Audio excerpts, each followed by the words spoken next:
Welcome to the in front of me OPPO A53s, and I'll show you how to change lock screen wallpaper on this device. So first you should go to the settings application and then just tap to the home screen and wallpaper section. Now just scroll a little bit down and you'll see the personalization section, and right there tap on the set wallpaper, and here can you see we get the folders with the default wallpapers on your device and also the photos from your device. You can set the camera photos, you previously taken camera photos, or also for example the pictures downloaded from the internet.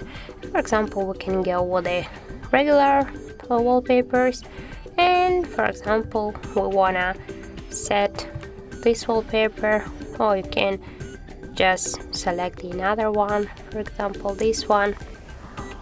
By this way you can apply the wallpapers. Now just here tap to apply and then tap to set as, and we want to change our lock screen wallpaper. So now just go to the lock screen and we'll check. As can you see, we just successfully changed our lock screen wallpaper. So that's how it looks. If you find this video helpful, remember to leave a like, comment and subscribe our channel.